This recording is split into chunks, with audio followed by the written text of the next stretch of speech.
ഒരു ചോദ്യം ഇവിടെ എഴുതി കിട്ടിയിട്ടുണ്ട്. അബ്ദുറഹ്മാന്റേതാണ് ചോദ്യം. മതം മനുഷ്യ നന്മയ്ക്ക് എന്ന് പറയുന്ന പ്രബോധനം ചെയ്യുന്ന മുസ്ലിം സമുദായമാണല്ലോ ഇന്ന് ഏറ്റവും തീവ്രവാദത്തിന്റെ വക്താക്കളായി കണ്ടുകൊണ്ടിരിക്കുന്നത്. മുസ്ലിം സമുദായത്തെയാണല്ലോ തീവ്രവാദത്തിന്റെ ഏറ്റവും വലിയ വക്താക്കളായി കണ്ടുകൊണ്ടിരിക്കുന്നത്. എന്തുകൊണ്ട് എന്ന ചോദ്യം.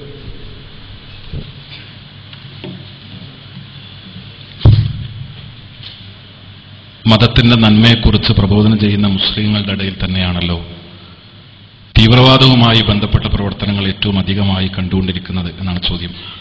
വിച്ച് ഓഫ് ട്രൂത്തിന്റെ വേദികളിൽ അനേക തവണ വിശദീകരിക്കപ്പെടുകയും ഉത്തരം നൽകപ്പെടുകയും ചെയ്ത ഒരു ചോദ്യമാണ്. എന്നാലും ചുരുക്കി ഞാൻ ചില കാര്യങ്ങൾ നിങ്ങൾ ശ്രദ്ധയിൽപ്പെടുത്താം. തീവ്രവാദമായും ഭീകരവാദമായും ഇന്ന് ലോകത്ത് മുദ്രകുത്തപ്പെടുന്നത്, ആ പദങ്ങൾ ലോകത്ത് ചർച്ച ചെയ്യപ്പെടുമ്പോൾ തന്നെ എന്റെയും നിങ്ങളുടെയൊക്കെ മനസ്സിലേക്ക് ഓടിക്കയറി വരുന്നത് ഇസ്ലാമുമായി ബന്ധപ്പെട്ട അല്ലെങ്കിൽ മുസ്ലിങ്ങളുമായി ബന്ധപ്പെട്ട വ്യക്തികളോ അതിന്റെ ആശയങ്ങളോ ഇസ്ലാം എന്ന് പറയുന്ന മതവുമൊക്കെയാണ്. ഇതെന്തുകൊണ്ടാണ്? തീർച്ചയായും ഇസ്ലാം എന്ന് പറയുന്ന മതം എക്കാലഘട്ടത്തിലും തീവ്രവാദത്തിന്റെ മതമായിരുന്നുവോ? നാം ചരിത്രത്തോട് അതിനെപ്പറ്റി ചോദിക്കേണ്ടതുണ്ട്. 1400 കൊല്ലം മുമ്പ് മുഹമ്മദ് മുസ്തഫ റസൂലുള്ളാഹി സ്വല്ലല്ലാഹു അലൈഹി വസല്ലം ഇസ്ലാം എന്ന് പറയുന്ന മതത്തെ പൂർത്തീകരിച്ചപ്പോൾ, ഇസ്ലാം എന്ന് പറയുന്ന മതത്തിന്റെ ആശയത്തെ പൂർത്തീകരിച്ചുകൊണ്ട് പ്രവാചക തിരുമേനി സ്വല്ലല്ലാഹു അലൈഹി വസല്ലം കടന്നുപോയപ്പോൾ, മുഹമ്മദ് റസൂലുള്ളാഹി സ്വല്ലല്ലാഹു അലൈഹി വസല്ലമയുടെ ജീവിതത്തിലോ അദ്ദേഹത്തിന്റെ വായിൽ നിന്ന്, അദ്ദേഹത്തിന്റെ തിരുനാവിൽ നിന്ന് നേരിട്ട് ഈ മതത്തെ കേട്ട് അറിഞ്ഞ് പഠിച്ച് തങ്ങളുടെ ജീവിതത്തിൽ അതിനെ അക്ഷരാർത്ഥത്തിൽ പിൻപറ്റിയ അദ്ദേഹത്തിന്റെ അനുചരന്മാരുടെ ജീവിതത്തിലോ ഇത്തരത്തിലുള്ള ഏതെങ്കിലും ഇന്ന് ലോകത്ത് ആരോപിക്കപ്പെടുന്ന തരത്തിലുള്ള ഏതെങ്കിലും സംഘർഷത്തിന്റെ, കലാപത്തിന്റെ, അക്രമത്തിന്റെ, ശത്രുതയുടെ ഒക്കെ രീതികൾ ആ പ്രവാചകനിലോ അദ്ദേഹത്തിന്റെ അനുചരന്മാരിലോ നമുക്ക് കാണാൻ കഴിയുന്നുണ്ടോ? അത് കാണാൻ കഴിയുന്നില്ലെന്ന് മാത്രമല്ല, നമുക്കറിയാം വാചാലമായി പ്രവാചക തിരുമേനി സല്ലല്ലാഹു അലൈഹി വസല്ലമയുടെ ചരിത്രം നമ്മളെ പഠിപ്പിക്കുന്നത് സ്വന്തം നാട്ടിൽ നിന്ന് താൻ ഉൾക്കൊണ്ട ആദർശത്തിന്റെ പേരിൽ ആട്ടിപ്പുറത്താക്കപ്പെട്ട പ്രവാചകനാണ് മുഹമ്മദ് മുസ്തഫ റസൂലുള്ളാഹി സ്വല്ലല്ലാഹു അലൈഹി വസല്ലം.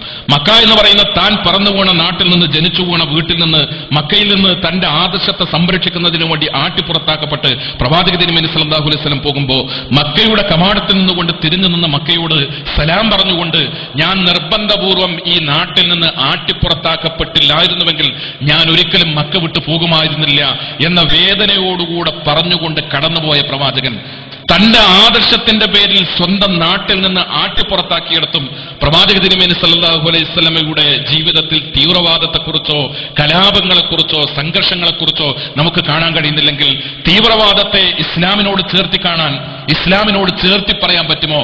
ആത്മാർത്ഥമായി നാം ചോദിക്കേണ്ടതുണ്ട്. തീവ്രവാദത്തെ ഇസ്ലാമിനോട് ചേർത്തി പറയേണ്ടതാണെങ്കിൽ അതുണ്ടാകേണ്ടിയിരുന്നത് ആദ്യമായി പ്രവാചക തിരുമേനി സല്ലല്ലാഹു അലൈഹി വസല്ലമയുടെ ജീവിതത്തിൽ നിന്ന് ഈ മതത്തെ അതുപോലെ കണ്ട് നേരിട്ട് അനുഭവിച്ച് പഠിച്ച പ്രവാചക തിരുമേനി സല്ലല്ലാഹു അലൈഹി വസല്ലമയുടെ അനുചരന്മാരുടെ ജീവിതത്തിലായിരുന്നു.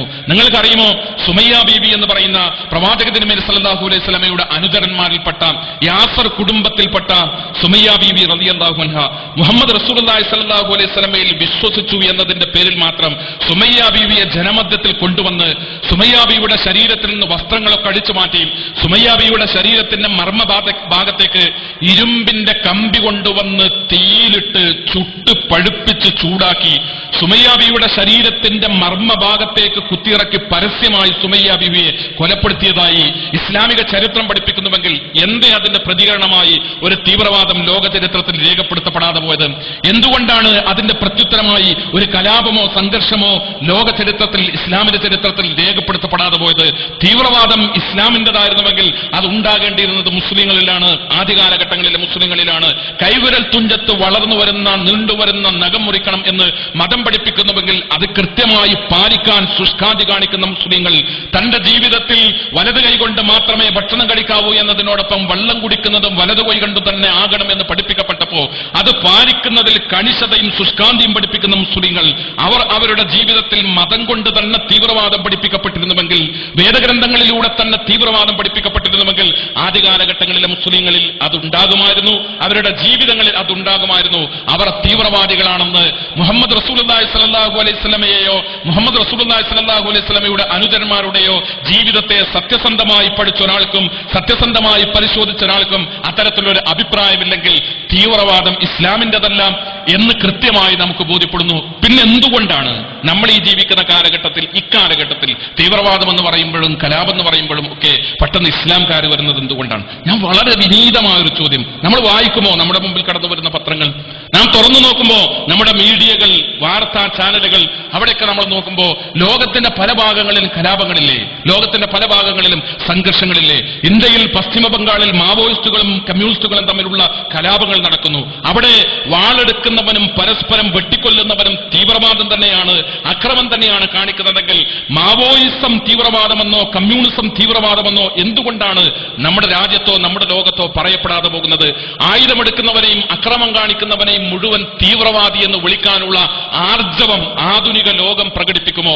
കാശ്മീരിൽ അഫ്ഗാനിസ്ഥാന്റെ മലമടക്കുകളിൽ പാവപ്പെട്ട പൗരന്മാരെ ക്രൂരമായി കൊലപ്പെടുത്തുന്നതിനു വേണ്ടി അവിടെ ഏതോ ഒരു ബിൻ ലാദൻ എന്ന് പറയുന്ന തീവ്രവാദി ഉണ്ട് എന്ന് പറഞ്ഞുകൊണ്ട് ആ രാജ്യത്തെ തകർക്കുന്നതിനു വേണ്ടി കടന്നു വന്ന അമേരിക്കയെ പോലെയുള്ള രാഷ്ട്രങ്ങൾ ബിൻ ലാദൻ എന്ന് പറയുന്ന വ്യക്തിയെ പിടികൂടുന്നതിന്റെ പേരിൽ ആ പേരും പറഞ്ഞുകൊണ്ട് ആ രാജ്യത്തെ ആക്രമിച്ചപ്പോ അഫ്ഗാനിസ്ഥാനിലെ പാവപ്പെട്ട പൗരന്മാരെ ക്രൂരമായി ക്ലസ്റ്റർ ബോംബിട്ടുകൊണ്ട് അഫ്ഗാനിസ്ഥാന്റെ മലമടക്കുകളിൽ ക്രൂരമായി കൊലപ്പെടുത്തിയ അമേരിക്കൻ സൈന്യത്തെ നോക്കിക്കൊണ്ട് അവർ തീവ്രവാദികളാണ് എന്ന് പറയുമോ ആധുനിക ലോകം? നമ്മുടെ മാധ്യമങ്ങൾ തീവ്രവാദത്തെ പറയുന്നിടത്ത്, തീവ്രവാദത്തെ ചൂണ്ടിക്കാണിക്കുന്നിടത്ത്, തീവ്രവാദത്തെ നിർവചിക്കുന്നിടത്ത്, തീവ്രവാദി ആരാണ് എന്ന് കൃത്യമായി വെളിപ്പെടുത്തുന്നിടത്ത് ഇതാ നമ്മുടെ ലോകത്ത് ഒരു രണ്ട് തരം രീതി സ്വീകരിക്കപ്പെടുന്നുണ്ടോ? ആയുധമെടുക്കുന്ന മുഴുവൻ ആളുകളെയും, അക്രമം കാണിക്കുന്ന മുഴുവൻ ആളുകളെയും തീവ്രവാദിയെന്നും ഭീകരവാദിയെന്നും ഭീകരവാദമെന്നും തീവ്രവാദമെന്നും പറയാനുള്ള ആർജവം ലോകത്തുണ്ടാകുമായിരുന്നുവെങ്കിൽ ഇസ്ലാമും മുസ്ലിങ്ങളും മാത്രമാണ് തീവ്രവാദമെന്നോ തീവ്രവാദിയെന്നോ ലോകത്ത് പ്രചരിപ്പിക്കപ്പെടില്ലായിരുന്നു. മുസ്ലിങ്ങളുടെ പേരിൽ, മുസ്ലിം നാമധാരികളുടെ പേരിൽ ലോകത്ത് നടക്കുന്ന കലാപങ്ങൾ, സംഘർഷങ്ങൾ അത് പലപ്പോഴും മതത്തോട് ബന്ധമില്ലാത്തതാണ്. മതത്തോട് ബന്ധമില്ലാത്തതാണെന്ന് ഞാൻ പറയുന്നത് തീർച്ചയായും മതത്തോട് ബന്ധമുള്ളതായിരുന്നുവെങ്കിൽ, മതപ്രമാണങ്ങൾ അത് പഠിപ്പിക്കുന്നുവെങ്കിൽ, മതത്തോട് ഒരു ബന്ധവുമില്ലാത്ത മുസ്ലിം നാമധാരികളിലല്ല മതം പഠിപ്പിക്കുന്ന തീവ്രവാദം ഉണ്ടാകേണ്ടത്. മതത്തിന്റെ മുഖത്തെ, മതത്തിന്റെ ദർശനങ്ങളെ, മതത്തിന്റെ കൽപ്പനകളെ, മതത്തിന്റെ നിർദ്ദേശങ്ങൾ അത് ചെറുതാകട്ടെ വലുതാകട്ടെ തങ്ങളുടെ ജീവിതത്തിൽ സത്യസന്ധമായി പാലിച്ചുകൊണ്ടും പുലർത്തിക്കൊണ്ടും പകർത്തിക്കൊണ്ടും ജീവിക്കുന്ന ലക്ഷോപലക്ഷം മുസ്ലിങ്ങളുണ്ട് ലോകത്ത്. അവരിൽ തീവ്രവാദം ഉണ്ടാകുമായിരുന്നു. തീവ്രവാദം മുസ്ലിം നാമധാരികളിലാണ് നാം കാണുന്നതെങ്കിൽ ലോകത്ത് ഇസ്ലാമിൻ്റെതല്ല, അത് ഇസ്ലാമിനെ പ്രതിനിധാനം ചെയ്തുകൊണ്ട് രാഷ്ട്രീയമായ കാരണങ്ങളുടെ പേരിലോ സാമൂഹികമായ നിമിത്തങ്ങളുടെ പേരിലൊക്കെ പ്രത്യക്ഷപ്പെടുന്ന കലാപകാരികളുടെ പേരിലാണ് ലോകത്ത് തീവ്രവാദമുള്ളത്. ആ കലാപകാരികളുടെ മതത്തോട്, അവർ ജനിച്ചു വീണ മതത്തോട് ചേർത്തി തീവ്രവാദത്തെ പറയുന്നത് പോലെ ലോകത്തെ മുഴുവൻ കലാപകാരികളും ജനിച്ചു വീണ അവരവരുടെ മതത്തോട് ചേർത്ത് തീവ്രവാദവും കലാപവും പറയാൻ നമ്മുടെ ലോകത്തെ മീഡിയകൾ, മാധ്യമങ്ങൾ സന്മനസ് കാണിച്ചാൽ ഇസ്ലാം മാത്രമാണ് തീവ്രവാദം എന്നൊരു ധാരണ ലോകത്ത് ഇല്ലാതെയായിത്തീരും എന്നാണ് വിനീതമായി ഞാൻ മനസ്സിലാക്കുന്നത്.